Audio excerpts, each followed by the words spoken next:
Welcome to the Album Anniversary Podcast. Today's show is about Between the Pavement and the Stars by Five Iron Frenzy. It was released November 22nd, 2015, and is celebrating a 10-year anniversary.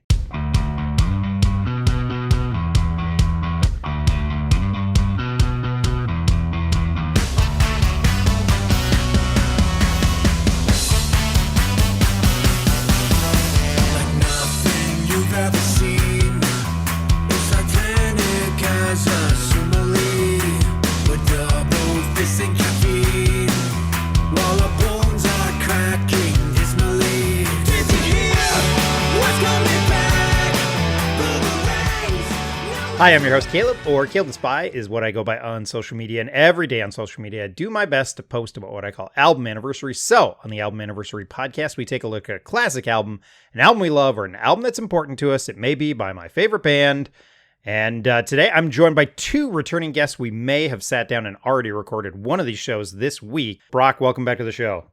No chance. Have we done this before? No. It's a look behind the curtain. Yeah, exactly. When will these shows come out? And then Pete, welcome back. Welcome back to the show. Hey, thanks, man. Glad to be back. Yeah, we may have done something really similar to this, like 2 nights ago. So nobody knows that. Yeah, exactly. It's all good. Unless we tell them. Yeah, in which case, I already did. We did this 2 nights ago. Yes. Hey, we did this a couple nights ago.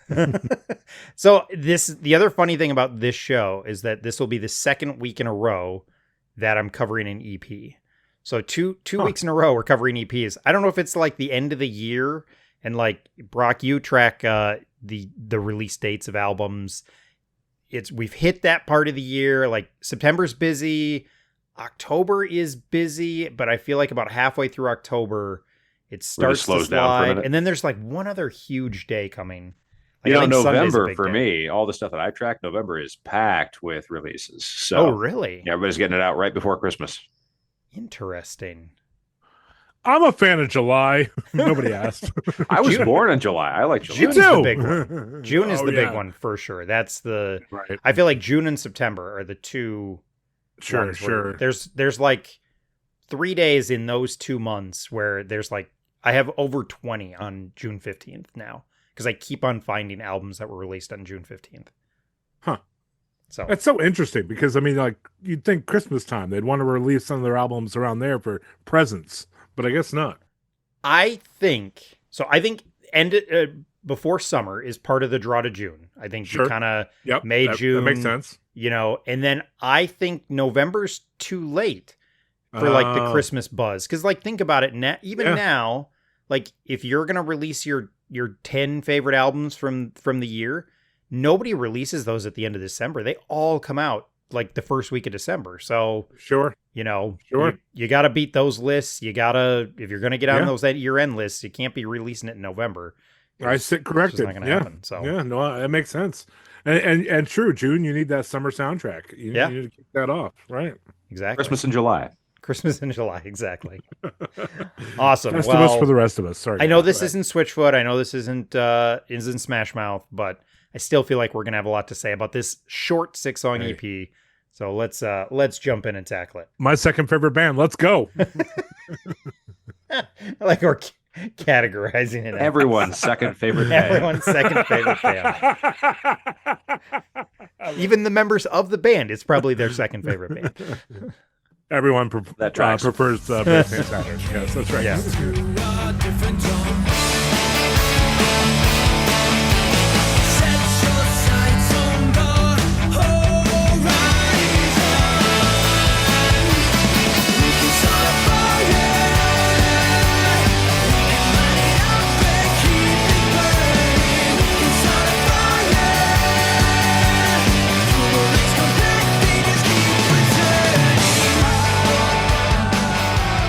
Before we jump into this album, sometimes we do this on the show. I do want to just do a little faith disclaimer.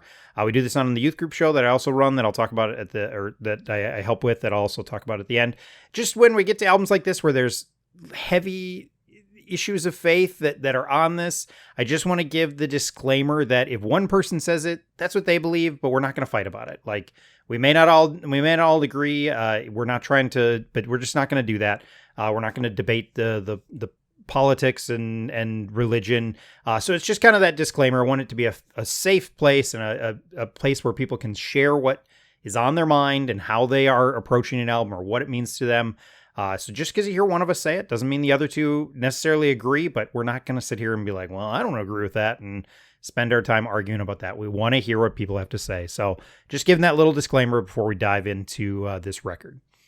We've got no beef with each other. Yeah, I was looking forward to fighting with Brock, but I guess not. Okay. This isn't Sorry, Arby's, guys. sir. Well, Caleb, I want you to know that I feel safe, so thank you. Okay, good. I do get a lot of those. That has become my response to some of the comments I do get on Twitter. This is an Arby's, or this is a. I think I go with this is a Wendy's, sir. Sir, this is a Wendy's, Wendy's. It's like I used to love that band. Too bad they've all apostated, or whatever the word is. Classic. Yeah. Like, okay. A tale thanks. as old as time. Thank you for your Yes. $4 words. Yeah, thank you for your opinion. So, all right. So, Between the Pavement and the Stars, a 6-song EP by Five Iron Frenzy, released November 22nd, 2015. That is, by my calculations, that's what we affectionately call Five Iron Frenzy Day. It was the day of the last concert before they lied to us and came back. That is still. I actually put out a small podcast about Five Iron Frenzy Day, like right as I started the podcast, and I recapped all the different things that have happened on Five Iron Frenzy Day. So you can look for that in the feed.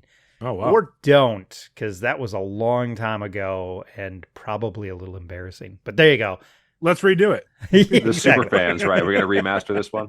We'll celebrate every year, and we'll do another Five Iron Frenzy Day. I'm in. Why not? Why not? For the Patreon. Same For the facts Patreon. over and over again. Seriously. You can Like interview we me. mentioned last year, this then happened. So, No, I can talk about how I cried at the final show. I'm ready. we could do that. We could do an anniversary of the final show, and it hits Yeah. although it just passed that's why I did it, because I did it in 2023, so it was the 20-year anniversary of that final show. Oh, right. So that's why I did it. So I need the tier of the Patreon. So let's go. you got it in. Yes, Hey, I did it. Nobody's gonna get the joke though, because nobody was on the text chain from earlier. Don't worry about it. Don't Doesn't worry about matter. that. That's on the Patreon. That's on the Patreon. Oh man! All right, so the record label on this is the Department of Biophysics. I'm really smart.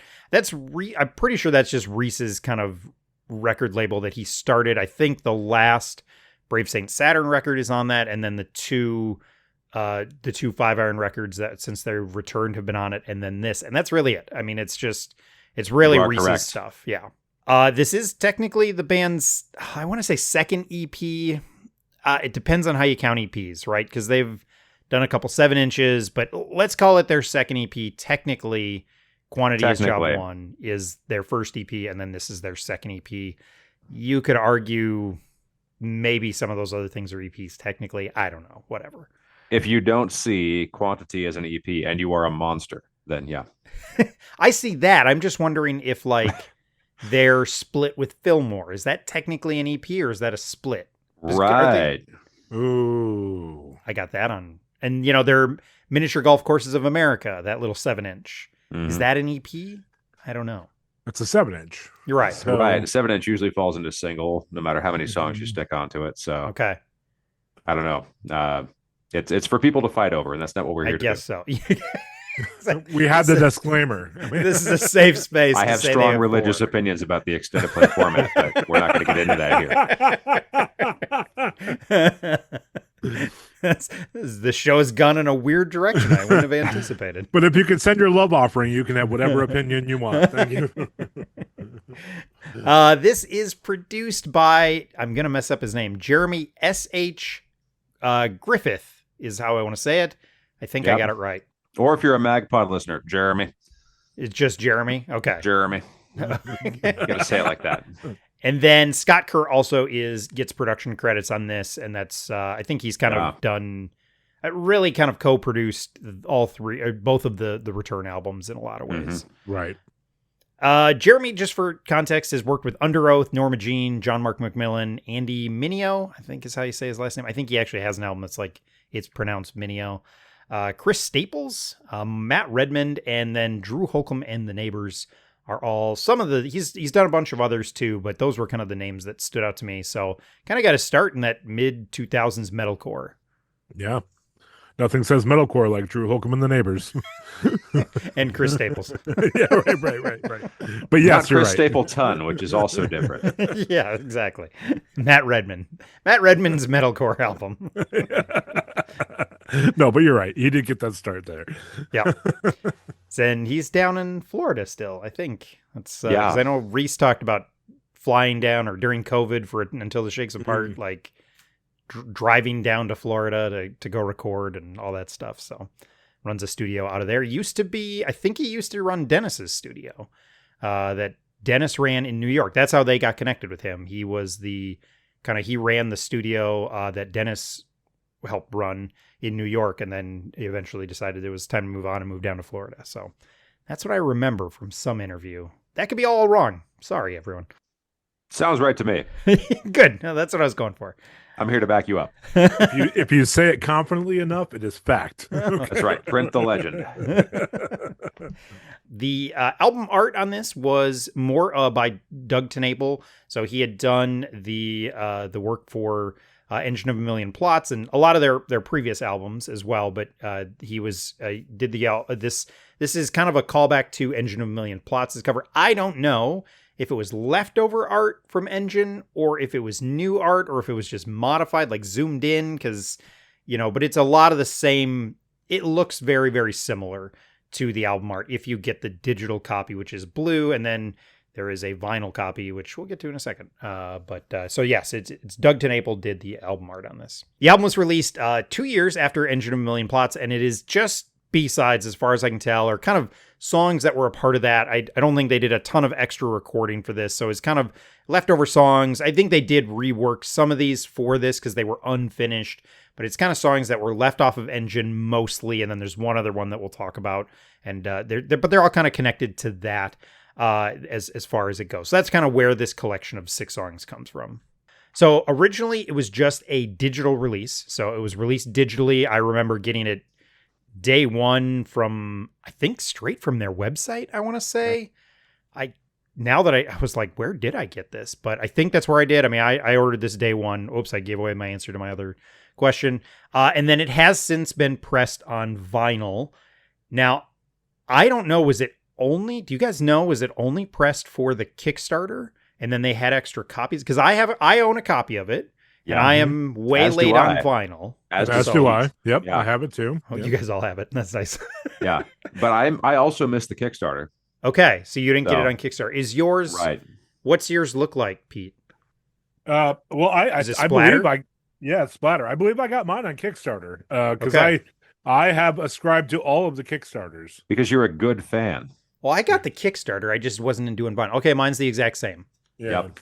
I'd say mine looks very much like yours. Obviously, each one is unique because of the pressing process. I feel like I need to go back through my emails and see what was it that I backed. But I can tell you, I got mine after the most recent record, after the Shakes Apart, because I was trying to complete my collection. Yeah, I didn't get mine until 2023 from the band's website because I ordered. Yeah. I think that's where I got mine too. I was going to say I got it from Discogs, but I think they were selling copies until they were sold out. Yeah, and I don't know if they were just left over from the Kickstarter or which I feel totally ridiculously thrilled that 3 years later I was still able to get one from their website because I was just genuinely surprised because I ordered the box set and then I was like, well, I better get a record player.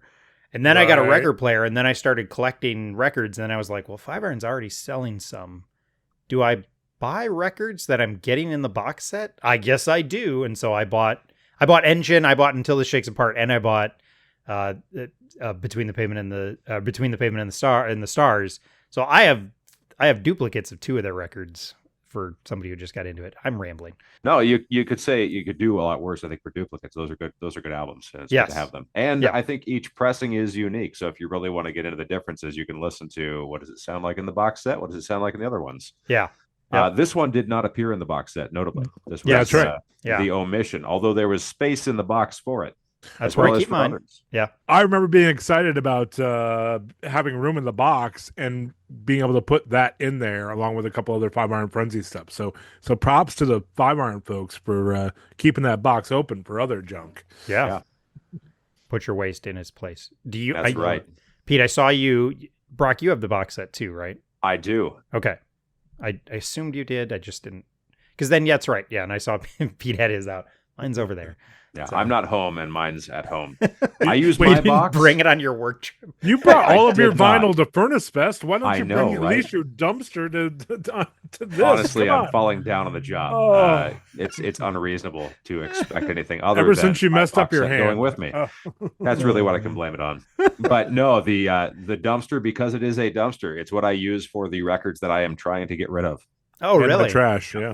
Because I like keeping all of my records on the shelf. I know that there was a big thing, Unoriginal did a redesign of the box to make sure it fit on your shelf. It's the same height as other records, but I like being able to see the spines, and so the box lives elsewhere for me. Nice. Also, insert obligatory the box. This one's called the box. Thank you. That's right. Thank you. Food Lion.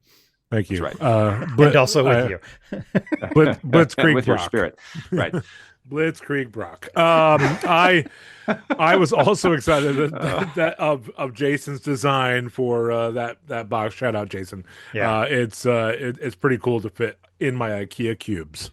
Yes, my kids still think it's hilarious. They're like, put your waste in put your waste in its place. They still like reference the little demo thing the little commercial they did for it because they thought it was so funny. So yeah, and doesn't that appear? Is it on the box or is it on one of the stickers? It's somewhere on there. Pete'll look. I'd have to go pull mine off the shelf. It's on the front. It says, there we go. Put your waste in its place. That's right. Right under the name 5-Iron Frenzy and right above the hotline number. Yeah, that's right. Which just for those who can't see the picture, can you read that number? That's 303-575-KNOB. That's right. 303-575 knob. I haven't called it recently. Is it still active? I forget. I know that it used to be. It's long gone. Okay, all right. I never called it. What happened to it? What is it? Got to call and ask now, right? Is it somebody's personal number? Is it something? Who knows? I thought it was a business at some point. Like I thought it turned into that, but it was. I mean, it used to just be the concert hotline. That's what it was. Oh, right. Okay. That's what they used it for. Yeah. Which is why it appears on the box set. Yep. Okay, I used to call that, but I just was like, I didn't put the synapses together. They weren't firing, guys. I'm sorry. Yeah, it's all good. Hey, can I fire this synapse? Should we have people call 985-28 Squid and talk about their favorite box sets? Do it. We'll crossover episode. Here we go. Or their favorite 5-Iron albums. Anyways, that's enough. We can proceed. Sorry. We'll talk about more about that at the end. When you ask us the actual question, don't worry, we'll revisit. We'll back. Hyperlink to it. Yeah. Call back in the future.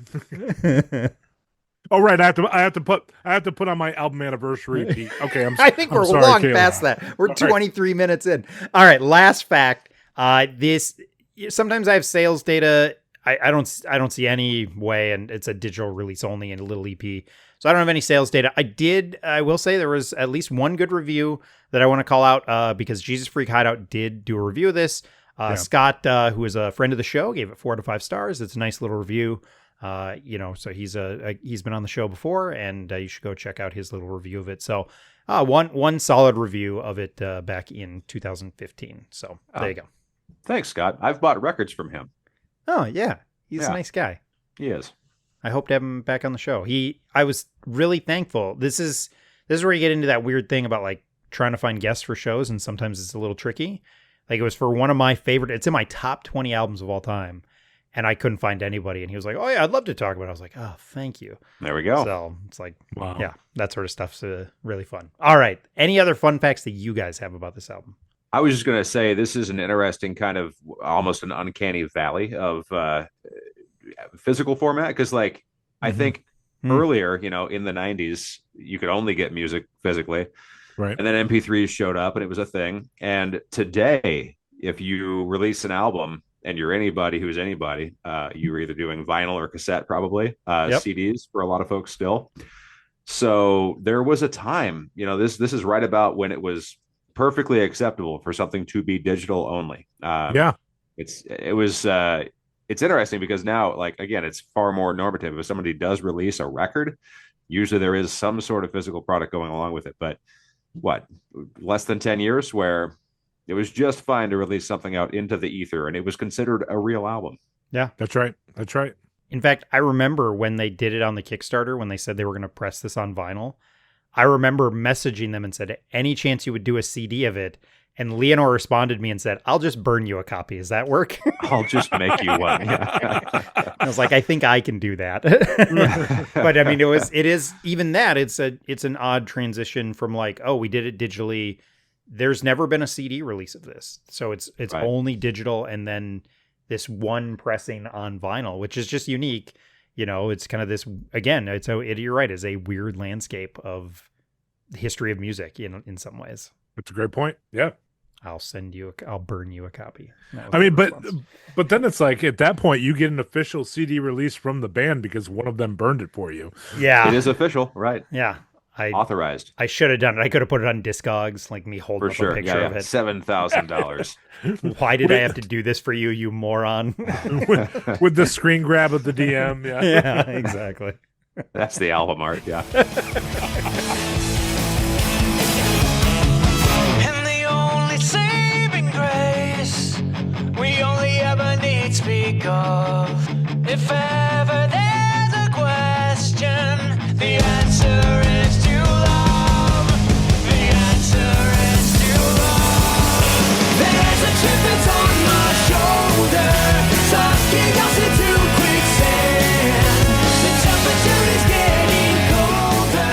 The first question, how did you first discover this album? I'm going to give a big shout to Magnified Pod for number one, reviving my interest in Five Iron Frenzy in general, because their whole second season was, here's everything about Five Iron. It was impressive looking back on it. And, with all of us kind of behaving in the podcast sphere like we do, I have additional respect for all the, they got just about everybody from the band on at one point or another. So that's pretty impressive. And they were so comprehensive. I was very, I've always been, don't tell anybody, I've always been a big fan of Five Iron Frenzy. I know I'm not supposed to say it out loud, but I've always appreciated what they do. And there was never a time when I didn't appreciate them, but I think I missed the whole engine cycle, and I missed this the first time around.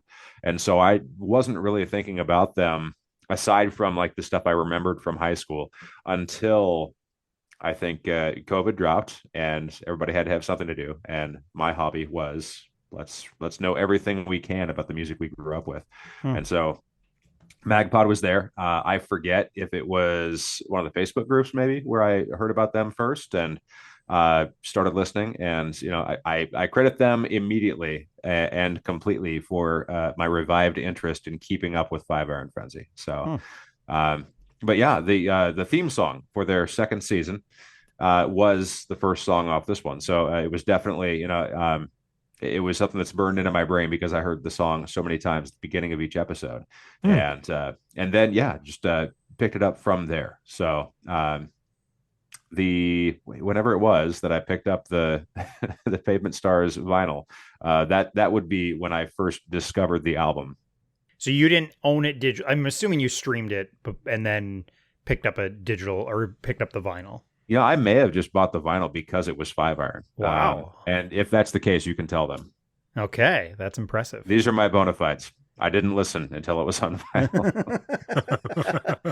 This is how much cooler you are than the rest of us, right? This is how much cooler they are. Yeah. Are they cool enough for you? Not like those other old guys. Hey, I can actually keep up with these puns. I mean, I'm not going to be able to come up with any, but I actually understand them. I was proud of myself for that one because nothing else is going through my head. Yeah. I banner your dang it. Shoot. This New Year's Eve, maybe I'll come up with another one. Okay. All right. All right, Pete. How about you? How did you discover this album? So I definitely have been following along Five Iron. I mean, I was there watching the countdown happen on the website. I was at the final show in Denver. I've been a fan. I mean, they were my number one band before Switchfoot, and we've talked in the past on the Switchfoot episode about how there's a correlation between Five Iron and Switchfoot. So I think it's kind of fitting, kind of cool that they're my number one and two. So Five Iron, I've always been a fan, so I kind of have just kept up. There's those handful of bands that no matter what they're putting out, whatever they're doing, you're keeping up with them. And it happened to be Five Iron was one of those bands for me. So when the countdown started to happen, I was ready for that live stream, whatever they were going to talk about. Yeah. And you know, bawling on in my apartment in Massachusetts at the time that they're doing something, and I'm so glad it wasn't a cruise. But so then then the first album, and then Engine, and then this came along. I think they announced it, and they were talking about how they were going to put it out, and I'm like, whatever it is, I'm in. Let's go. So I know it was a day one or pre-order or whatever it was, but pretty much from whenever it was released, and I can't remember all the details to it, but I know because of keeping up with it, I was an early adapter to it. Yep. And they had announced it, so I as well knew it was coming. So I think my obsession is well documented, but I was waiting for it to be released, and I don't know if I pre-ordered it, but I do feel, because like I can go back and I can, for a long time, unlike Cool People, I have a fair amount of digital stuff that I purchased just because there was a long part of my life where I just had no monies. And so, but I still wanted to purchase stuff. I didn't just want to stream. And so own it to have it. Yeah. Own it to have it. And to hold. Yeah. Even though it was owning a digital copy. But it really, I mean, this all kicked off from two bands. It's Black Eyed Siva and Stavesacre. Cause I was like, all right, I'm going to make the switch. I'm going to do Spotify. And then I was like, well, I want to listen to this. And it wasn't on there. And I was like, well, hold on. What do you mean you don't have it? Yeah, this isn't on here. How do I do this? And so then that's when I kind of, switched over, and I still stream, but it's my music uploaded to YouTube Music. So it's all stuff that I've purchased and whatnot. And all my CDs ripped and put up there. So anyway, so like that was the transition. So in 2015 though, I think I'm like, yeah, I just buy stuff digitally, but I didn't buy it from Amazon because that's where I used to buy a lot of digital stuff. Because they would run like little like specials, like $5 for this out. They'd have like 500 albums for $5 for a month. It was great. Yeah, I loved it. I did that too. That's what I would do. But it's not in my library there. So I do think I purchased it from them, from their website. So that was a long explanation of saying I knew it was coming and I purchased it day one. The other thing about it is that I do remember, because again, obsession problems. I hear you. I would just occasionally I just go to YouTube, and I don't do it as much anymore because I don't feel like I have the time. But I would just search through. I'd like Five Iron Frenzy, and then just look through for new things that have been uploaded that were Five Iron Frenzy related. And I do remember, I think it was before Engine. It was that they had announced they were coming back. They had done the like first show back that they did for the Kickstarter, and then they did like a New Year's Eve show, and they played Between the Pavement and the Stars. And I remember watching that and just like listening to it. It's this horrible cell phone recording, but I listened to it over and over and over again. And then the album came out, and I was like, oh, that song's not on there. It didn't make the cut. And so like, I do remember then when they announced this, I was like, I think that is. And I went back and found it's gone now. I can't find that YouTube video. But I went back and found it, and I was like, oh, okay, well, that's where it is. So I'm going to still get a copy of, or a version of it. So that I was not only anticipating it, but I had actually heard this song and was kind of excited to hear that song again, because what I could make out of the really bad YouTube video was interesting. So yeah, that's kind of how I knew about it and kind of was anticipating. It started, then stopped. Elements will conspire, and mercury drop, and you look around but find yourself all alone, and you hunker down but the cold's already in. I don't know how long we'll go. We're going to talk about all 6 songs, so we'll see how long this conversation goes. But what is it that you guys love about this album?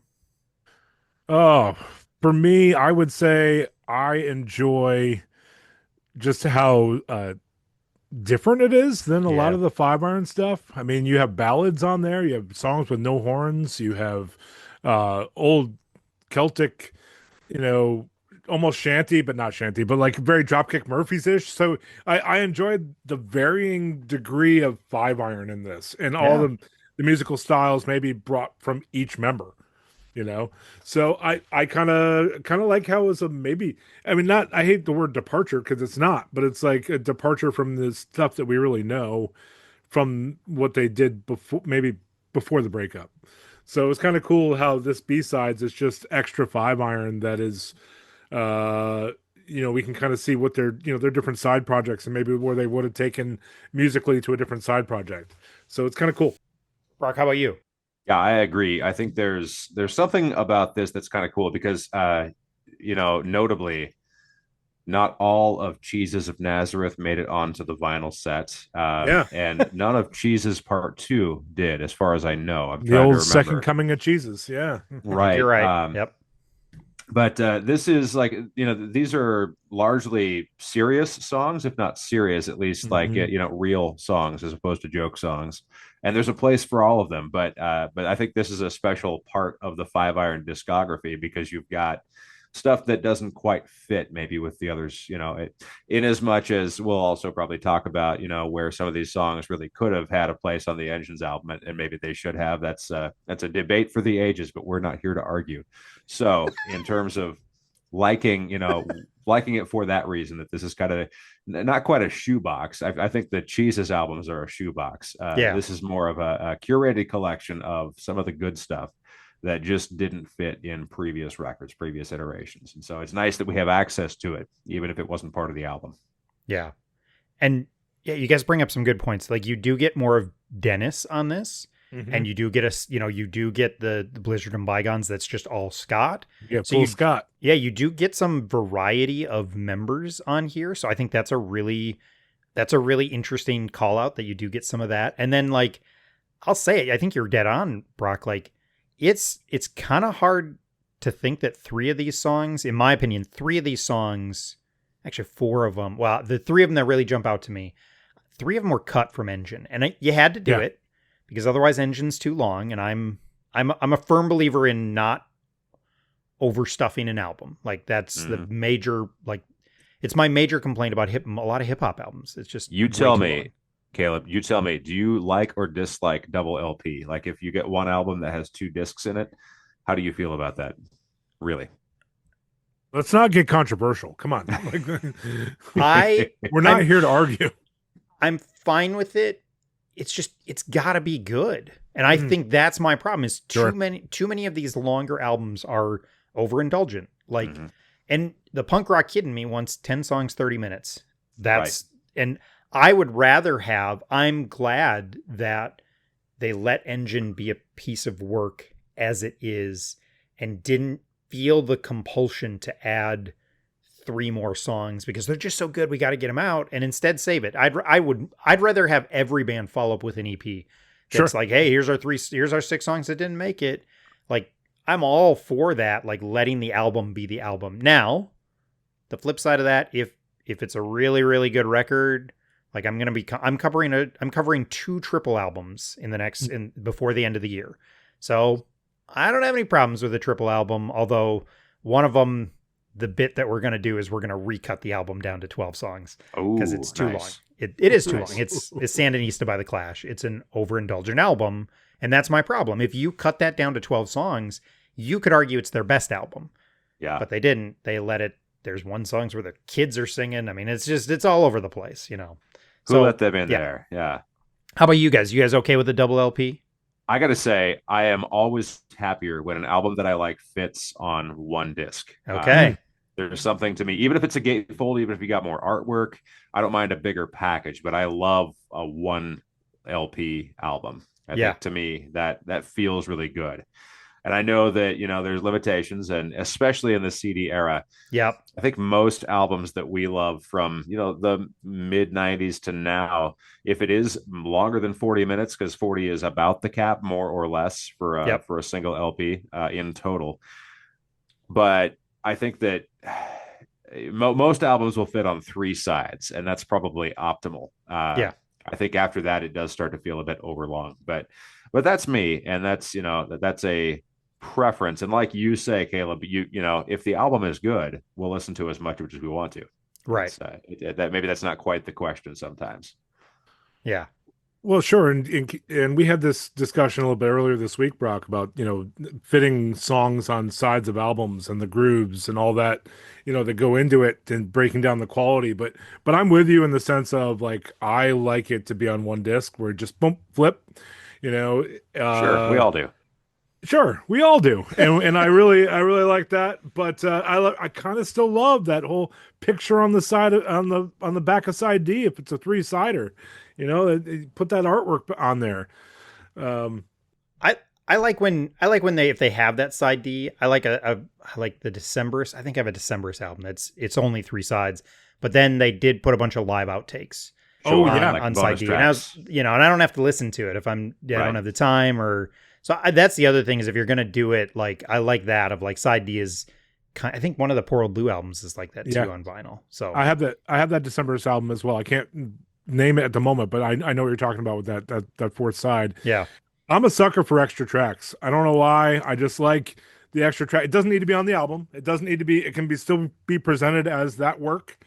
And it kind of makes it its own EP or extended edition in a sense. Like it doesn't have to be the true one, but like if a Switchfoot album, to bring it back one more time, they put out extra tracks, like these are the hit, like extra tracks. What I would do is I'd download those later on, buy them separately, and then reburn the CD to make it like this extended album. Yeah. So you can still have that piece of art as it is, that maybe 10 tracks or 12 tracks it was supposed to be.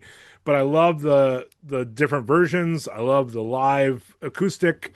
I love the songs that didn't make the album. Mute Math has a few of those as well.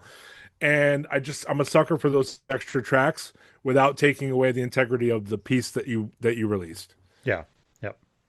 Yeah. And to Five Iron's credit, all of their albums fit on one LP, with the exception of Proof the Youth Are Revolting. Yeah, the live album is 2.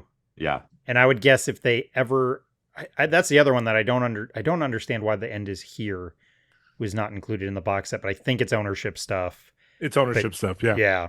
Because that would also, I'm sure that would be 2. That might even be more, to be honest. Well, in controversial waters here, it's a live album, so. So you're not in on the live albums? Honestly, Wow. I understand why some people like live albums, and we're not here to argue about that. But I will say that to me, I much prefer a studio record. I'm not particularly fond of live recordings. Okay. In general. With Five Iron, I love a nice live recording because it's so much faster than the original, which I love the originals too, but it's just a different up-tempo live experience on a CD or LP. I think it has to be the right band. Like, I think if it's not a band I'm super into, like Pearl Jam is an example. I think Pearl Jam's fine, right? They're 3 albums in the 90s. Can't argue that those are, if you're making a best albums of the 90s, I think you've got to at least be considering at least 3 of Pearl Jam's albums. But I'm not a huge Pearl Jam guy. So, and I know they've got tons of live stuff. I'm not going to go to it. I'm just not. I'd rather listen to one of those 3 albums. Where Five Iron, like, because of that intense connection, like, I'll listen to a live Five Iron album anytime. But I think you're right. I think it has to be the right band, for me to really sink my teeth into a live album. Sure. Yeah, I just don't like crowd noise. I think that's honestly one of the biggest pieces, because, like, especially, depending on which one sometimes you get, like, 3 minutes of crowd noise or something on a track. I'm like, why? Why do we need all this? I wasn't there. I'm not there now. I'm not enjoying this. Where do you prefer the talking on a track? Like if they're introducing a song, do you want it at the end of the song and then go right into the song? Yeah, absolutely. I'm with you there. Yeah. So if you queue up a track, you just go straight to when does the song start? That's right. Yeah, I'm with you there. Yeah. That is the one problem with live albums too. If you want to like make a like compilation, like I've made my fair share of Five Iron playlists, and I wanted to include live versions of certain songs. But then you do get this awkward, like, it goes from a live song to a studio song. And so there's this, like, 2 minutes of talking that doesn't lead well into it, and right, so yeah, that is an issue. Play. Yeah. Hey, this isn't a Supertone show. Hey, well done. All right, what else do we love about this little 6-song EP? I love that it's 6 songs. I will say, and we'll get to it, like, for being 6 songs, this is a top 5 or 10 a 5 Iron Frenzy song in it for me. I mean, so that's pretty impressive. Mm-hmm. Now, you could argue that my top 10 5 Iron Frenzy songs has about 30 songs in it. So, the list may be, not very reliable, but there is a song that we'll talk about that is become really, really important to me. So that's the other thing that I will say I love about it. Cool. I think there's something, I feel like they're willing to live in a lot of tension. We might talk about this a bit more as we talk about the songs and some of the meaning behind the songs, but just the fact of the band members being in different places, not all of the band members agree on everything, right? Yeah. And they don't all see the world the same way, but they're still finding a way to work together. So that's neat. Mm-hmm. Encouraging, I think, in times like these. But I think there's also there's something to be said for the album art for both this record and for Engine. There's kind of like this post-apocalyptic sort of filter on it, and it's not specific. It's not saying in particular what's going on, but it always makes me think of like, oh, here we are surviving at the end of the world, something like that. There's a bit of unrest, and maybe in a way that was looking at the world as it was then, predicting how it might be now. And I appreciate that. I think this and the album for Engine both kind of consider some of that, and in a way that's very uniquely 5 Iron. It's not something that they're not bringing us down. They're taking things seriously, but they're not taking themselves too seriously. It's not really a down record overall, but they're willing to go a lot of different places. They're willing to engage with those thoughts, feelings, and emotions in a lot of ways. So I appreciate that. Can you stand the weather? If winter lasts forever, can you stand the weather? If winter lasts forever, can you stand the weather?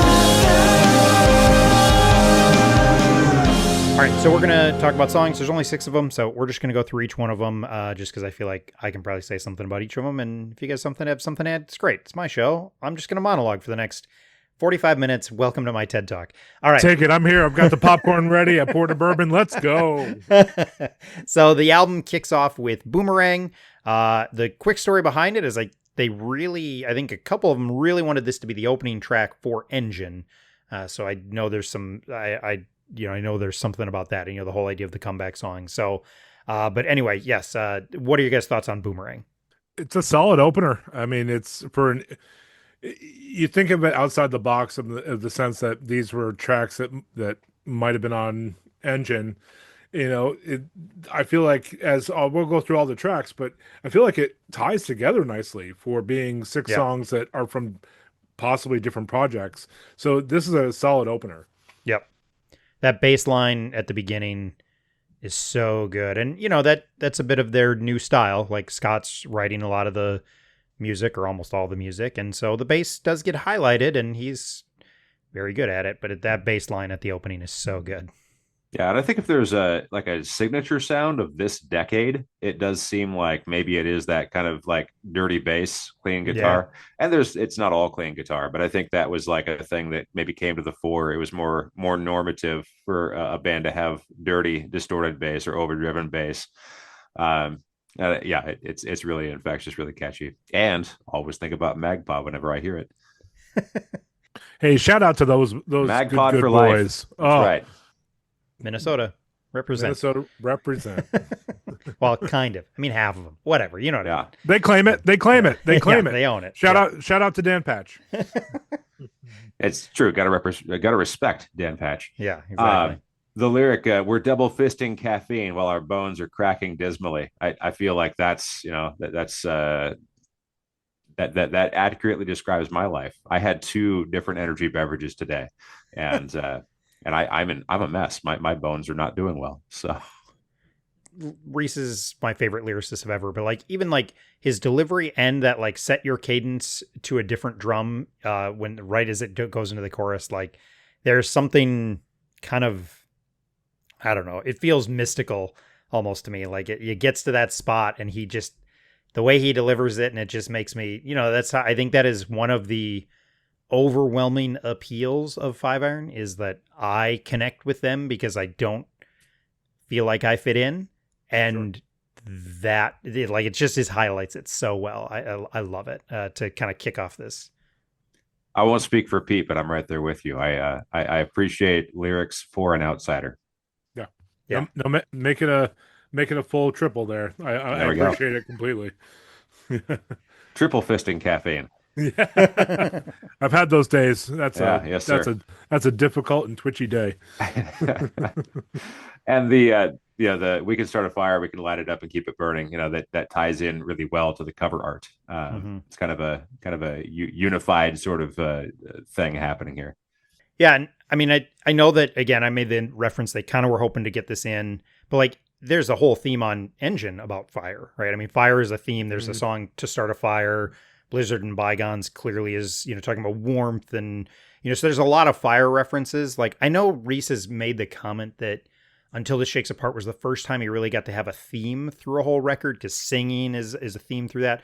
And I kind of, when he said, I remember him saying that and being like, I feel like Engine totally has a fire warmth weather theme, but whatever, I'm not going to argue with him. But so I remember being confused by that statement, because I really feel like, and then so that is another really nice tie-in to Engine. And that's, I mean, I do see this as a bit of a companion piece. And so I think that's a nice, that works really well for me as well. No time left to eulogize. Yesterday can take care of yesterday. Yeah. What a line. Yeah. Love that. I will read the note. I think I pulled it off Wikipedia, where Jeremy was talking about like they really struggled to get this song to work. That's part of the reason it doesn't make Engine, is that they couldn't finish it. And even this version is like he calls it a Frankenstein, where they kind of had to meld stuff together. So that's also, I think, part of the joy of an EP, is that you get these songs that didn't make it. It didn't make the cut. And so, well, let's find a way to release it. It may not be the perfect song, but it's kind of what it is. And so I also love that about these sorts of things. If you two can pull a song together and kind of cobble it together, so can Five Iron. Exactly. I think Jeremy can do it. He just kicked them out of the room and figured it Jeremy. out. That's my guess. Yep. Let's move on. Second song, God Hates Flags. Obviously, this is a reference to the God Hates, I'm not going to say it, that's often used by the, Westboro Baptist Church, right? Yeah. Yep. The people who were, most famous for protesting. Yes. Not what you want to be known for, maybe, but they were. Yeah. So what are our thoughts on God Hates Flags? I mean, I don't have a comment quite yet on that, but you're bringing up that other group. I just love what the Foo Fighters do with them. Right. Yeah. That is it brings me so much joy. But anyway, on to the song. I'm not familiar. What does Foo Fighters do? They show up on tractor trailers and start playing to them. Oh, like just a couple times. Yeah. Any of their protests, if they're in a city that they're playing and they're protesting, they'll just show up on a tractor trailer playing to them, just playing for them. And I'm like, you're getting a free Foo Fighters show. Like, you don't know how lucky you are. Anyway, sorry, that's a hot take. Fascinating. What are other thoughts on this? You can get political if you have to. Oh gosh, yeah. We're not here to argue, are we? But no, we're not. If I wished your face got stabbed, well, I'd be just as bent as you. I feel like that is like, that's the root of everything that I've felt, because like I've got real strong feelings. I've got real strong feelings over the past 5 years or so in terms of how the world has been and how things have gone. More than that. I guess if you look back, like this has been happening for a while. It's just happening worse. But in terms of like, I think it's unpopular to look at this in the way that I think Reese is channeling. Reese is channeling the Jesus that I've heard and read about. And he's channeling basically like, the eye for an eye sort of concept in a way that doesn't let you say fuck that guy. Like, no matter how much I disagree with you, no matter how much I think that you're reprehensible, I think that you're broken, right. You're aiming at things that hurt people. You're doing things that aren't good in ways that aren't good, in ways that lead us to a more broken position that hurts society at large. There's a lot of stuff going here. But if I say I want you stabbed in the face, I am just as bent as you. That's a poignant observation. And I don't hear a lot of people saying that. I think it's easier to be reactionary. It's easier to say, fuck me, well, fuck you. You know, it's like, I'm gonna play ball, I'm gonna play dirty, I'm gonna fight fire with fire. But if you fight fire with fire, everything gets burnt, right? There's no productive way to make more fire. This is not the good fire from the previous song. This is this is a metaphor used in a different way. Right. But it's just been so difficult to me. And I mean, we could talk about positions and how we see the world too. I'm somebody who used to be religious, and I would say I no longer am in the way that I was. I'm okay admitting that I'm not, but also, like, I like the Jesus I was told about, and even if I'm not sure if he's real, I feel like the way that he approached the world, the way I was told about him, seems to be the thing that makes the most sense. Can we get political? Yeah. Right now, I live in Oregon, lived in Portland for 20 years before I moved a little bit farther south, but been around, seen a lot of things, seen a lot of protesting happening in Oregon. Yeah. And what's happening right now, the protests that are actually happening on the ground, depending on who you're getting your news from, you may or may not be hearing what's actually happening. But I've always had as kind of this, I can't think of where I got it from, but the fact that the only acceptable response to adversity is absurdity. If you fight back, if you get unpleasant, then you've lost the game. You're not doing it the way that it needs to be done. And so if you see something that isn't the way it needs to be, you need to call it out. And sometimes the best way to do that is through absurdity. So maybe it's a guy in an inflatable frog costume standing in front of these armored guards at a federal building. And maybe, just maybe, that absurdity brings out the absurdity of the way we're treating each other, or the way we're letting our systems treat the people in our world. And there's something to me about that. Again, I don't think it's common. I think it's pretty common for people to be completely secularized and be completely angry at the other side. It's a combat. We don't really genuinely love or care for these people. We want them gone. And it's easy if you're the person with power to say, I want these people that I don't like, or I don't agree with, or I don't like the way they look. I want them gone. I don't understand them. I want them out of here. Or I just want to wield my power in ways that makes my world better, regardless of what it does to other people. And there's something so incredibly leveling about the Jesus I was introduced to and I was told about, who responded with absurdity. When the power players said, hey, this is a big problem, Jesus spat in the dirt and started drawing. Like, what is that? What's going on there? There's something so absurd, absolutely absurd, about the way of Jesus that I find absolutely compelling.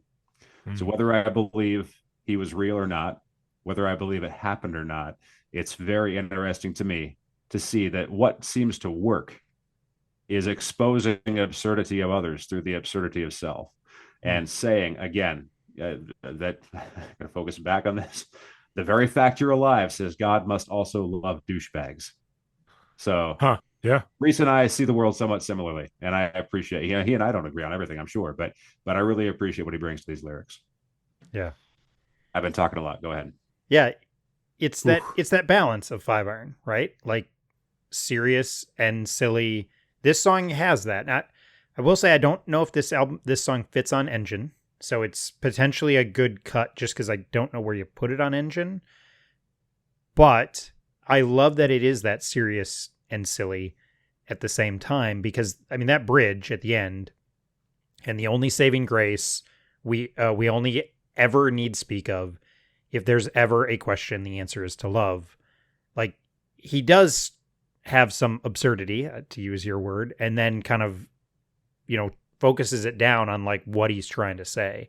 And so like it is another, it's Reese being Reese in a lot of ways. So yeah, I totally agree that his ability to kind of articulate that and kind of his ability to show that and kind of walk that line of, a little absurd, but also very, very serious at the end. Sorry, Pete, I cut you off.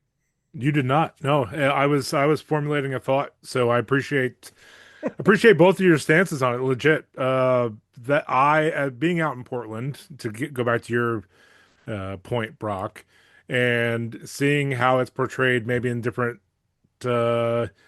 medias, depending on who you talk to, it's a whole different animal than what I might have seen firsthand. So it's just interesting to me. I don't get political. That's not what I do, but I can say what I see. And it's so interesting to me to see what is portrayed that necessarily might not be warranted for the response, for lack of a better word. But to get to this track, and you both said things so beautifully that I just want to get to one lyric on this, that I can't really add anything else other than that. But that whole answer is to love. The answer is to love. That wraps up kind of my MO, kind of how I try to do things. I know I talked about it a little bit on I Survived Youth Group in the 90s, a great podcast everybody should go listen to. But not my episode, everybody else's. But the whole fact of love, it's that love one another. Love is a verb. Like, the answer is to love people. And the fact that it's like a directive in this lyric, in this bridge, it's beautiful, and it's action taking. Yeah. It's a little look into what we would, there's no way to, I'm not going to try and sugarcoat it. Like, Until It Shakes Apart is a very political record. And so you start to kind of get a little bit of that. Like, it's, it's interesting to think about a song like this. Like, this is a song that Frank Tate probably would have shut down if you put this back in, the early 2000s. Like, they wouldn't have been able to put this out, and, they wouldn't have been able to say what they wanted to say, or at least what Reese wanted to say on this song. And so, like, it is also kind of, this is part of this post-Christian music scene that you get to enjoy, and you get to hear them try and articulate some of these things, and you kind of, what they want to say without that, some of that hindrance as well. And so I think that's also kind of unique on this.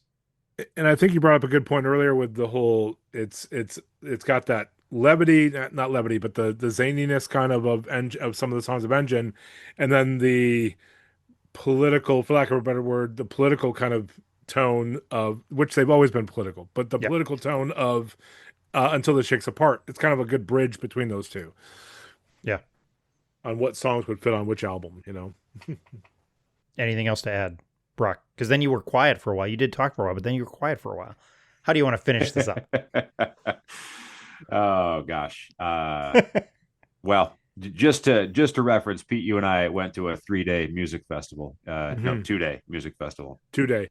4-day romp, 2-day festival. In a purported war zone. Yes. And our hotel was a block from that purported war zone. And there were kids playing, children singing, people running for fun, not away from anything. And that's what I can report. And the fest was fire. The city was not on.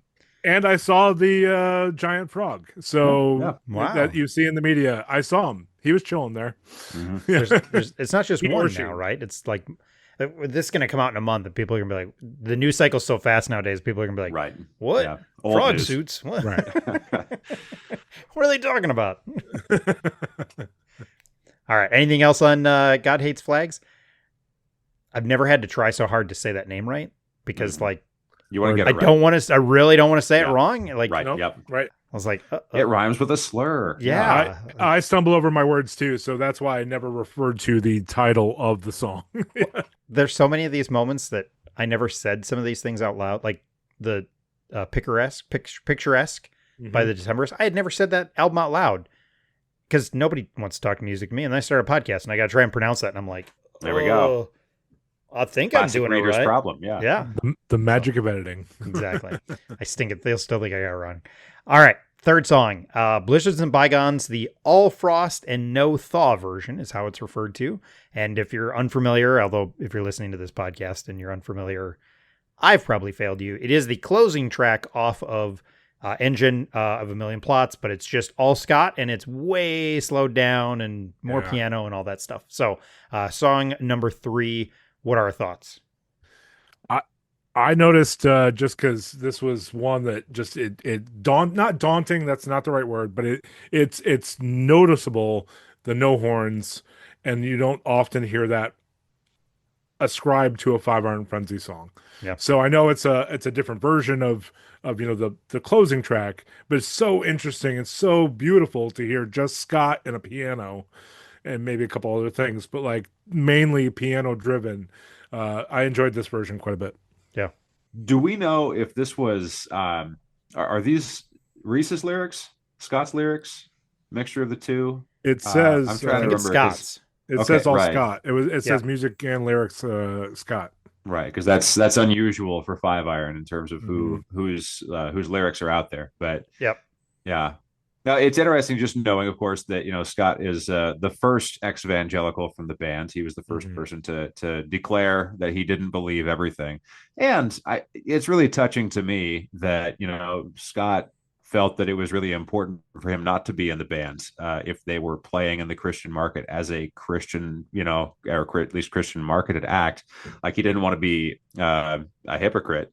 Yeah, and so he left the band. I'm glad he's back, because I think Five Iron really is what it is best with him. Musically, he's a genius, and I appreciate the perspective that he and Andy bring. As kind of they round out the group, and there's people with all kinds of different perspectives in the group, and they all still do what they do. They do something together, and so that's fantastic. But even if you don't read this song as specifically about that, I think like it's poetic in the ways that the best lyrics are, that allow it to reflect some of that stuff. I think whether it's about that, or whether it's about a relationship, or whether it's about something else, whether it's about actually being cold, I think it does a good job of kind of teasing out some of those elements and some of those feelings that come from any of those situations. Yeah. And I know this is a song that this specific version of it, I think, has really hit home with a lot of like ex-evangelicals, like that are, 'cause Five Iron is going to attract more of that than say the Supertones or the Insiders, if you're going to look at the Christian ska scene. But this song in particular, and this version, like, I think it's good. Like it's not a Five Iron song. It's a Yellow Second song, in my opinion. Like, which is fine. But like, I remember I said that at one point. I was like, yeah, I'm glad it's here. I'm glad we got this version. But that's what it is. It's a B-side that maybe would have fit somewhere else, but I'm glad they got it here. And like one of the responses, I was like, is your heart cold and dead inside? And I was like, well, yeah, I mean a little, but that's not why I don't, it's not why I don't think this is their best song. I mean, I think there are people who think this version is like potentially their best song ever. And I'm like, okay, that's an interesting take. So this is definitely a song that has hit home with a lot of people. It's hard for me to look at this as maybe the pinnacle of Five Iron Five Iron. Yeah. But yeah, meaningful to a lot of folks. Yeah. And I am glad they ended Engine with the version they ended it with. Like that was also a unique choice. They're known as a band that ends albums well, that makes a statement with the way they close an album. Yeah. And to end it the way they did, and I know I think Mike talked about it when he was on your show, like that this selection of this song to end with that question was really important, and like that was a really intentional choice to end Engine with this song. And so again, I am really glad we get Scott's full version of it, the way he probably originally wrote it and then was like, I got a 5 iron I got a 5 iron up this thing, and then rejiggered it for the album. Yeah. And that's a great point too about just how so many times the last track might be some of my favorite tracks. Every New Day, World Without End. It's very, very cool. Very good point. It's fun. They're another band that them and Steve Taylor. They're my fascination and love of closing tracks. It's I drive. It's directly related to them, I think. Oh yeah, yep. And for Switchfoot reference number 45, my favorite track from Switchfoot, "Where I Belong," is a closing track as well. So there's something about closing tracks. Yeah, absolutely. Let's talk about "Into the Storm." We're getting over to side B technically because it's so short. "Into the Storm." What are you guys' thoughts on that song? This is a Dennis-ish song. I believe the story behind it is it's about the hurricane that hit New York, and Dennis's belongings were floating down the river. I don't think it was quite that bad, but I think that is part of the inspiration for this is the New York hurricane. It's amazingly chipper for the subject material. I think that's part of the charm of this song is that, it's offhand almost about, something that could be completely tragic. And I don't think that isn't to imply that they mean anything, other than sincerity, by the lyrics. But yeah, just I think the idea that they're not making light of anything tragic, I don't think. Yeah. I think it's a good song. I think it's the right cut. Again, you're sensing a theme. It's a good cut from Engine because I think it's too similar to what's the song off Engine? I've Seen the Sun. Like it's just a little bit too much. Like, so this is another one where I'm glad they cut it because it makes Engine more complete, 12 songs. But I'm also really glad we got to hear it on here, and it fits really well in here. It's a nice little, it's a nice little punk rock ska sounding song, and I think Dennis and Reese, I think they're both credited with the lyrics. So working together, which for a long time, I know we said it's great that Scott came back, but like, Dennis was such a huge part of post Scott 5 Iron because he kind of took over as like, oh crap, somebody's got to write music now. I guess I'll try. So yeah, I'm glad it's on here. I'm glad it was also cut from Engine. It's the right move. Yeah, that makes sense. Let's go on to my 2 favorite songs from this album. I don't know if that's true. Well, let's talk about To Astoria. So To Astoria, what are you guys' thoughts? Oh, I love that Celtic vibe on this one. It's just a fun. It brings me back to like almost the track that the Insiders did about McGowan, like that. It's that kind of vibe for me. That it's a beautiful Celtic inspired song. Yeah. Brock, do you know the story behind this one? I do. Yeah. This is another kind of not misdirect, but what's the terminology? It's this belies, I think, maybe the gravitas under the lyrics. Yes. Yeah. Because absolutely. It's fun. Right. Yes. It's a fun sounding song, but not only does it, and the lyrics are fun, but there's a whole other backstory to this song and why they included it. So, somebody on the Kickstarter for Engine, they purchased the write a song for me. Oh, so right. That's what this is. Mm-hmm. But, and you can find this on YouTube. You can find this on YouTube. The best way to find it is to go to song meaning, and there's a link to it there. But the Jude that's referenced is the son of the person who bought this, and Jude unfortunately passed away. And so I think they included this with permission because this all of a sudden took on a whole new meaning. And so they played this song at the memorial service for Jude. He was a young man. And I will say I cried to 2 songs on this album. One of them is this, when he says, Jude and Finn, they are my pride, pouting Molly by my side. Like, it does make me think of my kids, and it does make me think of this pretty horrific situation. And so like, it is one of these moments, and it's so much more once you kind of know that story, because if you listen to it, I think I actually didn't like it when I got this record. I was like, what is this doing on here? and then came to find out later like why it's here and what it means. And so yeah, it's a really sweet song once you kind of know that story. And so every time I hear Jude and Finn, They Are My Pride, like I tear up. I well up with tears just because I think it's just so sweet and touching. So sorry, I just went into the whole story, Brock. I should have let you tell it. But no, it's okay. I think you know it better than I knew that it was a tragedy, and I couldn't remember the details. And so I think, But yeah, if you want to hear a father talk about it, yeah, it's you can find it on YouTube where he talks about it. But sorry, go ahead. My bad. Yeah, were they Goonies fans? Is that part of it?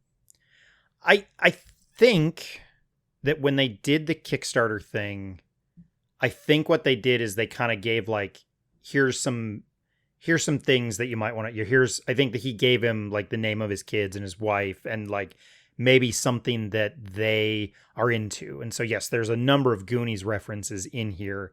Cause I don't know if he like said like, hey, here's something that we're interested in as a family or we love to do. And so he kind of, I think he gave them a little inspiration. And then this is, let me double check. This is all Dennis. That's the other, I think, really interesting thing is Dennis wrote the lyrics and the music for this one. So again, you get a little side of that. And again, it just ends up having this, I don't know, there's something really, really, really, really sweet about this song, especially knowing that story. So yeah, that's beautiful.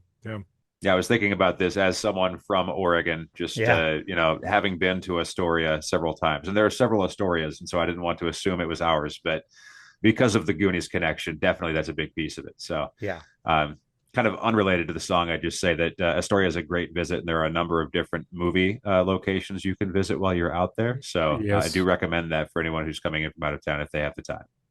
Nice. This has been Travel Minute with Brock Dennis. Right. Oh no, but to hear Dennis sing on that track, I've missed more Dennis in my eardrums. So it's cool to hear Scott. It's cool to hear Dennis. I always love Reese. I always love hearing him sing. But it's just very cool to hear from other members as well from time to time, and great usage of that on these. Yeah. Creativity bursting from this band. Yes. Yeah. I think that is another thing that I wish we would have gotten Until the Shakes Apart, like an EP like this. Like I kind of want to know what was cut from there. Cause my guess is there was some stuff cut. Maybe I'm wrong. Maybe they literally just, that was the 13 songs they had. But like, I think that is like, we used to get a Dennis song on almost every album. Right. We used to get a Leonore song on almost every album. And we haven't gotten those on the last two. And I get it that I think they don't know how many more they're going to get. So it's kind of like, we can't just make room for everybody. But I miss that. And so like, my guess is Leonore's still contributing and Dennis is obviously still. And so that's the one thing is like, I'd love to get an EP where you just get kind of maybe the songs that didn't quite make it, but you get to see some of those other band members contribute. So. And that's why I love that we get so much more of Leonore in the Fast Feeling, because you get quite a bit of just there are different styles contributing, to the band itself, but then they can go off on their own and do some of their own stuff. So so props to Leonore for that, and and the rest, and Scott too, and the other guys for the Fast Feeling. Yeah. Let's go on. Final song, Between the Pavement and the Stars. What are you guys' thoughts on that track? An absolute, I mean, they have a history, like we talked before, of phenomenal closers. And even in a 6-song EP, this kills it for a final track. It's very, very 5-iron. Yeah, absolutely.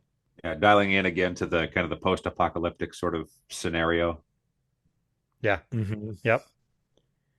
And this is a song written by Reese about one of his friends who was kind of struggling to keep faith. I mean, is essentially it. So that's what the inspiration is behind it.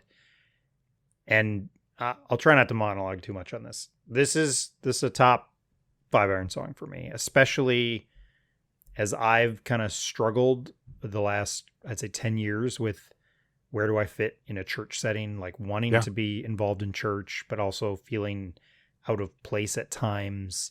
And this is a song that every time it comes on, I mean, I kind of almost weep. And so I'm going to read lyrics here, and it's going to be boring, and I'm going to stumble over them, and I apologize, but the lyrics on this are so good. So one of them, I was hoping you would, because these are great lyrics. Yeah. And all this time you've never given up, and you're never giving out.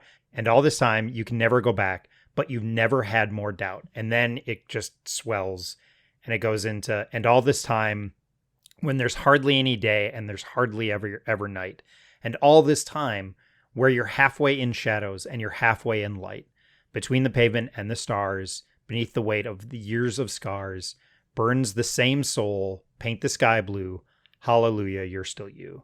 And then it goes into that bridge, and love is patient, it barely crawls, and love has only conquered all. Like, it's not trying to answer any questions. It's not trying to say, well, here, this will solve your things. This will solve all your problems. But it's just, I think it's beautiful. It's so heartfelt. Their little video that they did during COVID, where they all kind of log on to Zoom, and do it. It's a great little version of it. And I can just relate to this so much. And all this time, you can never go back, but you've never had more doubt. Like, that is so how I feel. And it's just another example since 1996, this band, and Reese in particular, keeps on writing things that I go, oh, that's how I feel.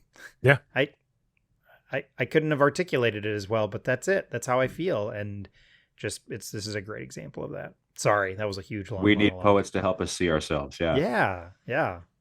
Well, and the band is always, to your point about since 1996, it's always written something. Reese, Scott, Leonore, whoever has always written something that addressed something I was going through at that time. Yeah. It's like that, and especially in their closers, and especially in their bridges. Yeah. The bridges always address some sort of doubt, maybe, or question I've had, like that whole, and love is patient, it barely crawls, and love has only conquered all. Like that, I don't have words for how incredible, and I'm going to be the one that tears up, and not anybody else there, Caleb. So it's not me this time. Not you this time. I might, but but it takes me back to World Without End. That just swells to this crying out to your questions. Your questions that you have, like. I'm also in that boat where I'm trying to figure out where I fit in a church for the last few years. And these songs I go back to, those are questions that I ponder as well. Yeah. I was thinking about the different lenses you can use, because you and I talked about Bazan a little while back, and he's got the line about, I swung my tassel knowing that I'll never be able to go back, something like that, which it's similar to this, but I think it's got a different direction.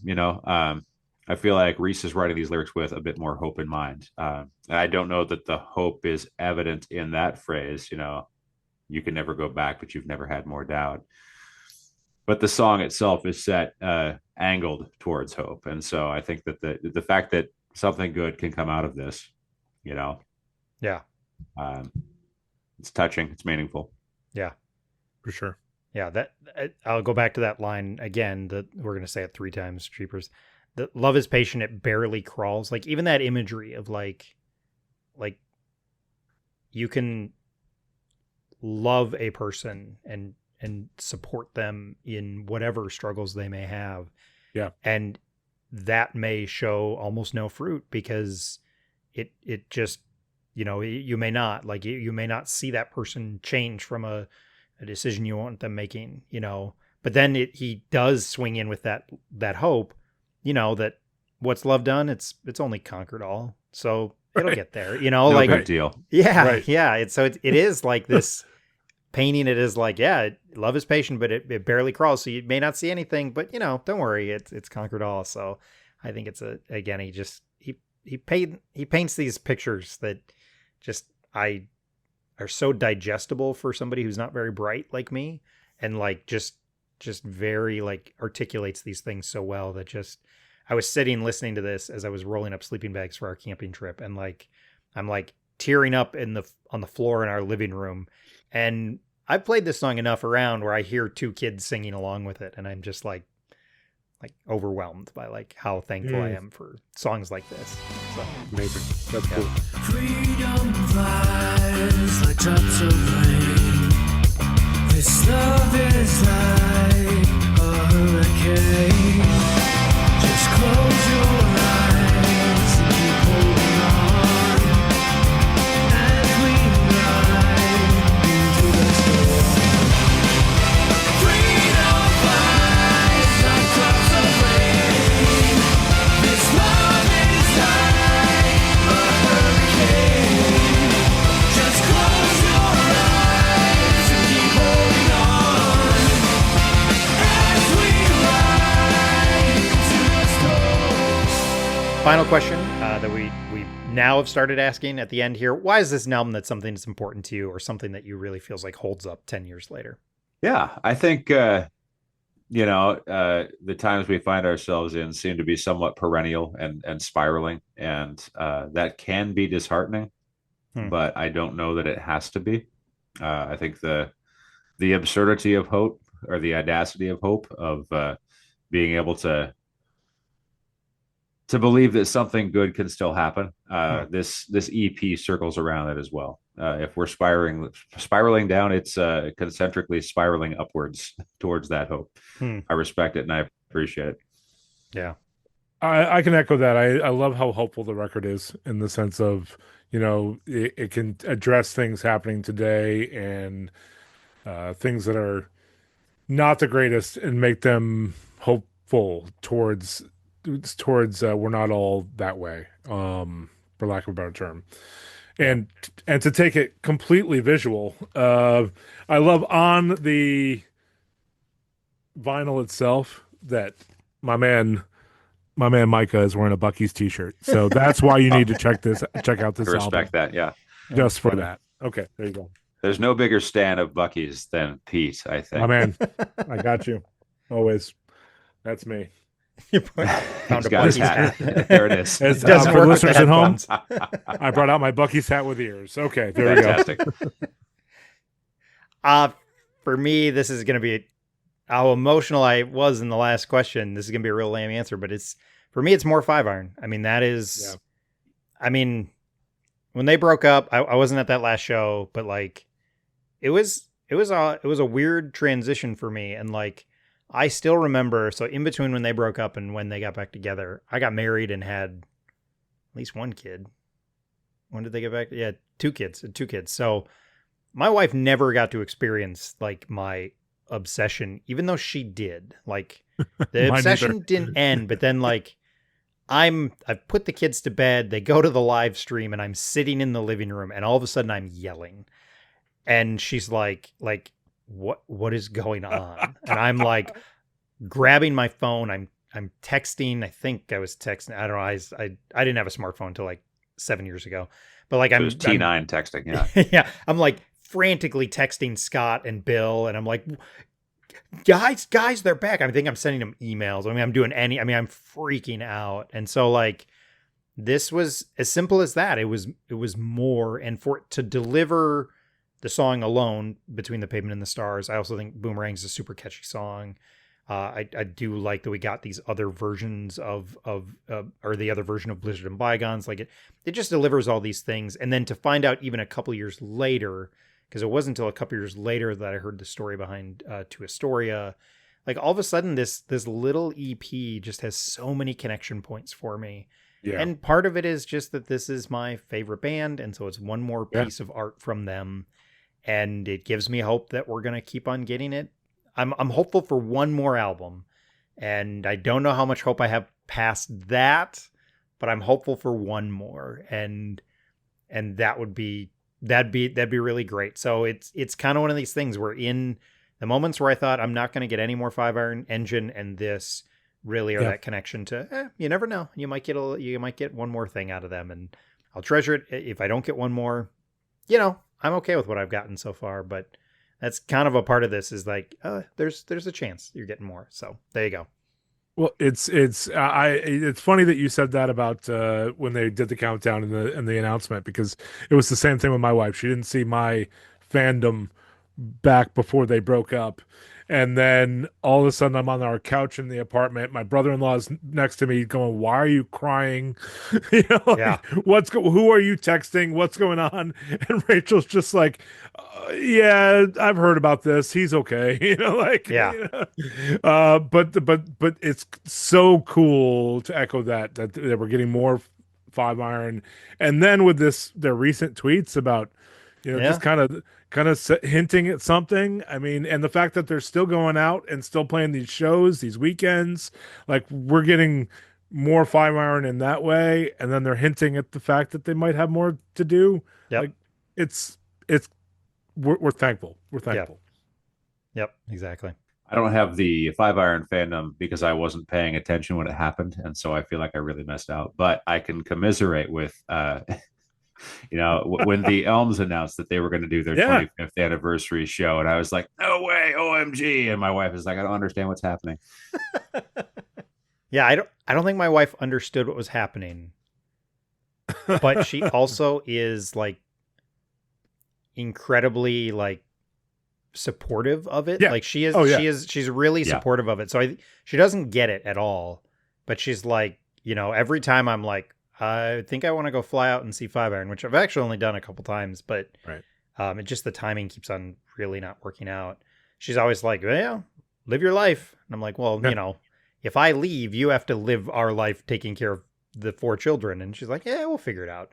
So yeah, she's always been super supportive. And like, I do remember, so one more moment from that 2010, I want to say 2011, whenever they came back. November 22nd, 2011. Yeah. I remember a day that will live in infamy. I do remember she's in the bedroom. I'm in the living room, and I remember playing It's a Dark and Stormy Night. Yeah. I'm playing it, and I'm just like overwhelmed. Like I was crying. Yeah. Because I was just like, oh my gosh. Same. And I remember walking into the bedroom and I'm like, they're doing more. I'm listening to a new five iron song.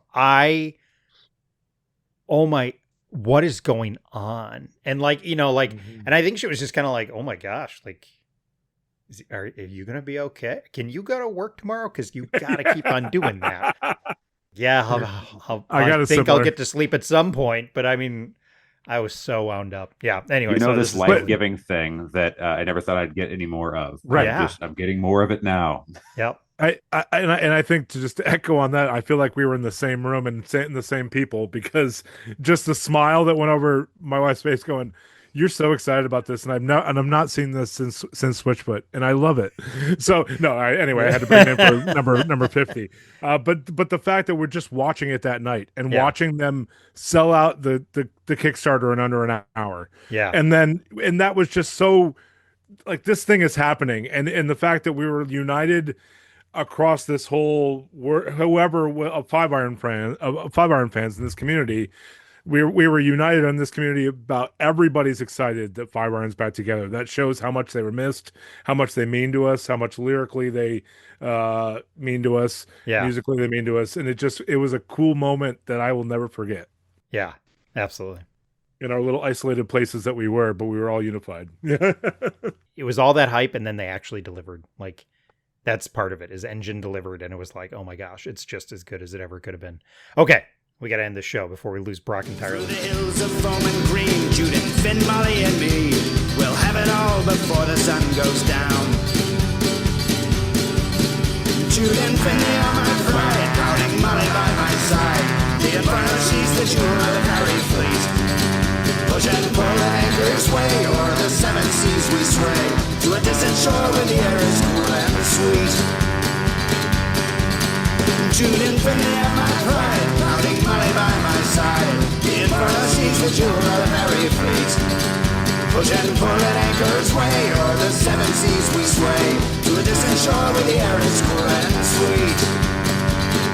To Astoria.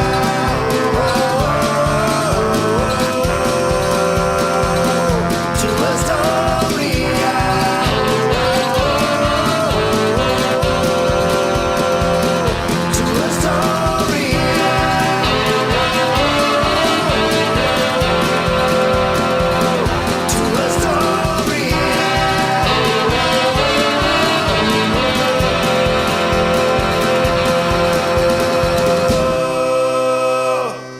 That's our breakdown of Between the Pavement and the Stars, an hour and a half long conversation about a 20-minute EP.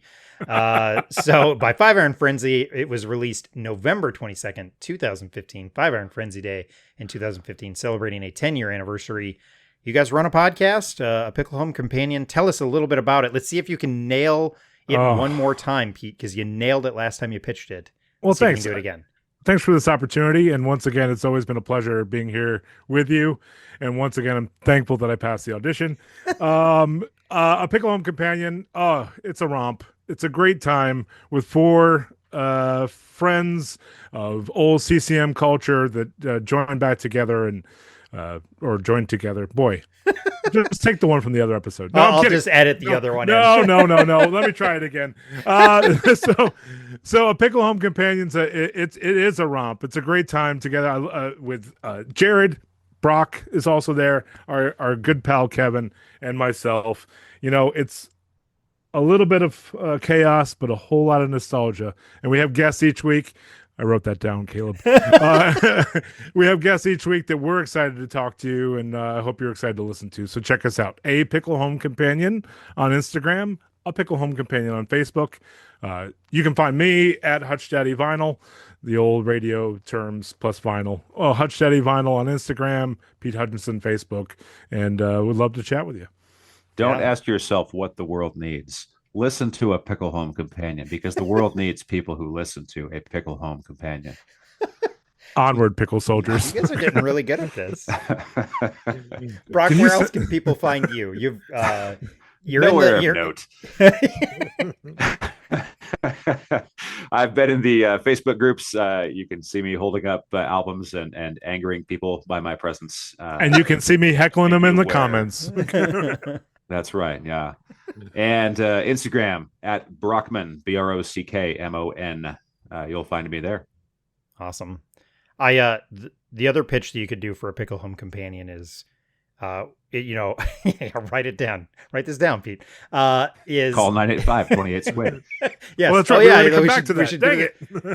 I've done it. It's very easy. It's not hard to do. I love that you guys can go. It's from everything from Hocus Pick to Clank. There you go. It is covering the gamut of CCM. I thought I was like, when I saw you guys, a little preview of when we're recording, but I was like, when you guys announced that show, I was like, so now they've had Hocus Pick on the show and now Clank. All right, we're a big tent. There's room for everybody here. There's a big room for revival. They are they are letting anybody and everybody who can contribute to the conversation. I love it. It's been so fun just to talk to everybody from every walk of that great big world of CCM. Not just CCM. We don't just talk to them, but like in similar backgrounds all come together. It's been fun to do. Yep. Yeah. And we all remember the scene or the scenes. There were at least two scenes, I suppose. Right. Was I talking to you, Caleb, about how, listening to Christian music in general kind of made us generalists? Like we had to kind of develop an appreciation for everything. So Pickle Home Companion has everybody, whether you like their music or not. Oh, yeah. We'll bring you on. We'll chat. You'll learn to like their music. That's right. We were talking about that, and this just keeps on going. But it's okay. There's been we're gonna hit our numbers for how long our episodes are. Again, it's a 19-minute EP. That's right. We're gonna talk for 2 hours on it. One of the many services we're getting you that Patreon content, brother. This is where the people drop off after an hour. This is my two squids have come on and just had these you've said things that have then been these moments where I'm like, oh, wow, that really articulates something so well. Jared came on and made the comment about we bought these CDs and I could afford one CD a month. And so I endlessly listened to this CD and I cherished it and I just hung on to it. And I'm like, oh, yeah, that's what we did. That's why we just went back and back. And then Jared, Brock, when you made that comment about it made us we weren't just into the punk scene because we were also into we were into the acoustic pop scene because there was one Christian band that was like that. And then I like this hardcore one and I like this ska band. And I was like, wow, that really is, because I hate it when you tell somebody you're into music, because like it comes up, like right, Right. and they go, oh, and you ask, what do you like? And they say, oh, I like everything. That means you like nothing. It's almost a red flag that you like nothing. Right. I absolutely hear it. And I do kind of, especially with you young people, you youngins, when you say it, I know you don't actually like anything. You just think music's cool. But you like everything, huh? 6, 7. Exactly. You like country 6, and rap? 7. I am cutting that out. Holy cow. But it's such a, because like when I say it, like my record collection has everything from hardcore punk to Johnny Cash to Amy Grant. Like that's this show, right? We're gonna cover Rancid one week and Amy Grant the next week, and I'm not even gonna be embarrassed about it. 100%. Yeah. So what did I say, Caleb? Did I say anything? Okay. No, I loved that Switchfoot episode. I thought it was great. No, I just wanted to be a jerk. Anyway. I even remember editing it and then like listening to it on the day I came out and being like, this really was a great show. Like, wow. So yeah, I was all in on it. Thanks for stoking my ego. I appreciate that. Yeah.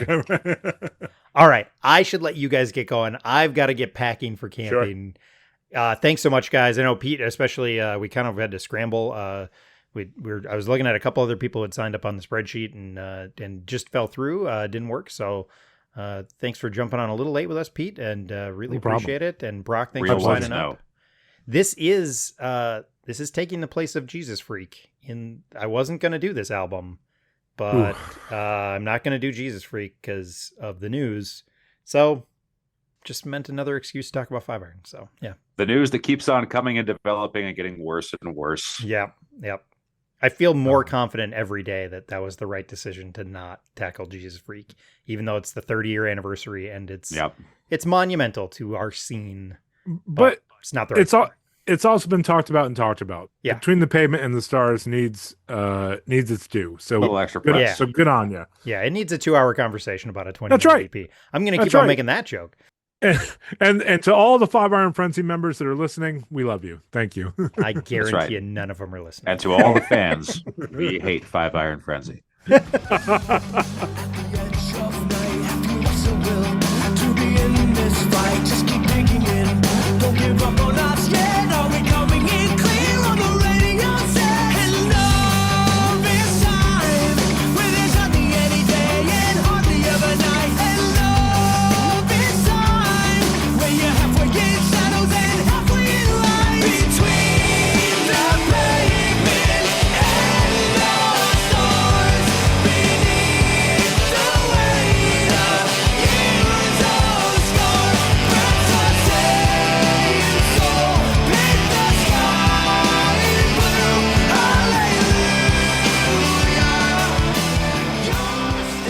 Thanks for listening to this episode of the Album Anniversary Podcast. I want to say thanks again to Pete and Brock for joining the show. We may have recorded 2 episodes this week. Really appreciate them joining the show.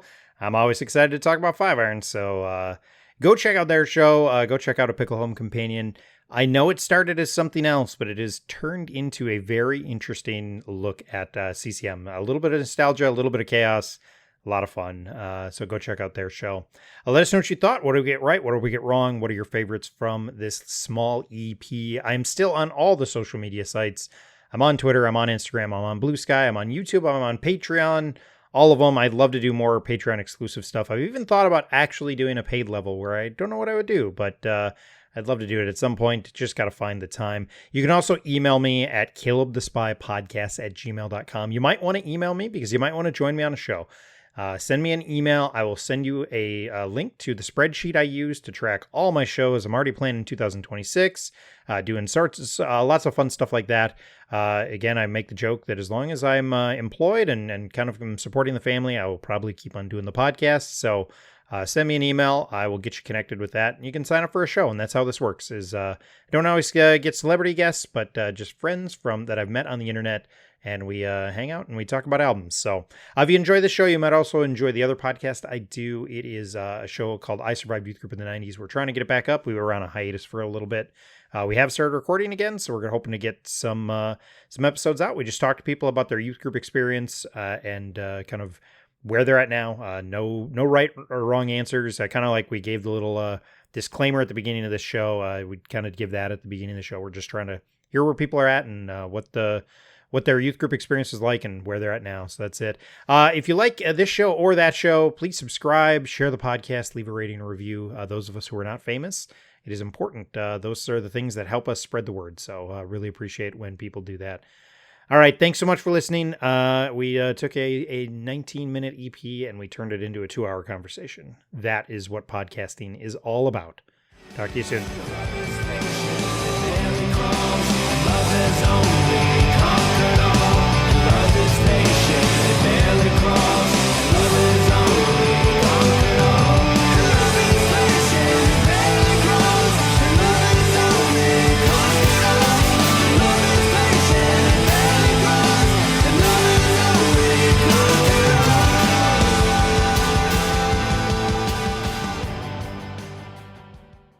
I'm your host, Caleb, or Caleb the Spy is what I go by on social media. And every day I do my best, I'm trying, I swear, to post about what I call album anniversaries. So on the Album Anniversary podcast, we take a look at a classic album, an album we love, or an album by my favorite band. And today, that didn't work. Hold on. Switchfoot. Switchfoot. We're talking about Switchfoot. I'm going to try that again. Smash Mouth. Smash Mouth. That's right. So, no, that's right. 5 Iron is not, it's, wow, okay. Yes, 5 Iron Frenzy is not Smash Mouth. You're right. Yeah. I hate 5 Iron Frenzy. Right. All right, let me try this again. We already got it. Great for your outtakes. Exactly. Yeah. Jeepers. All right. Hi, I'm your host, Caleb, or Caleb the Spy is what I go by on social media. And every dude. Jeepers. Every dude loves 5 Every Iron new Frenzy. day. Every right. new dude. Every new dude seems so new. That's right. You got this. I believe in you. Dude, I don't know if I do. Go. Right. Living in a channel? No, what's it called? Wind? In a channel. That's right. Channel. I believe we left England, but okay. No. That's the I know Channel from the Seinfeld reference. Right, When they go right, see right, the right. movie Channel. Yep. I thought they were trying to get them out of the channel. Sorry. We're so off the rails. Gosh. That's a great reference. I haven't thought about that in years. I love it. I am an idiot. Okay. Whew. The album. I remember being excited that yep, I'm not on mute. Okay, cool. And pause. It didn't show up green around my box, so I was like, "Wait, am I on mute?" Okay, all right. Anyway, all right. Anything else on that song? We got one more question still. Woo. I don't want to cry anymore. I'm done. I love how this EP is 19 minutes, and we've been talking for an hour and a half. Well, I look forward to the 4-part series on Until This Shakes Apart. Yeah. Oh, yeah. That's going to be a long, man. I've had about 17 people be like, can I be on that one? I'm like, I'm going to have to be really, really intentional. My Sure. choices for that one. I am going to ask Reese. I think it's worth it. Yeah. I think it's the one album he'd talk about. I don't think he's going to be willing to talk about any of the other albums. So it's like, I still am bummed that he didn't want to come on and talk about NoFX. It's one of his favorite albums. Well, all right. Final question. All right. I'll treasure it. If I don't get one more, whoops, I just hit my mic. don't ask what the world needs. Ask what musical revival brings you to life. Oh, I cut out right at the end. Oh, that was such a great line too. Oh, nope. Bummer. Oh, say it again. Say it again. We can edit it. Wait. Talk. I love the geez we got from you. Oh, geez. that one didn't break up. Now he's stuck. Oh, he is a handsome dude. He is a handsome. Wait, can I get the sniping tool before he gets back? Let's see. Come on. You might have to do the promo for the show. Oh, I got it. I got it. There you are. Congratulations. Oh, good. And I got the smile photo too. Let's go. I'll just Did you sit hear and us hold that the whole smile. time? Yes. But my connection is unstable.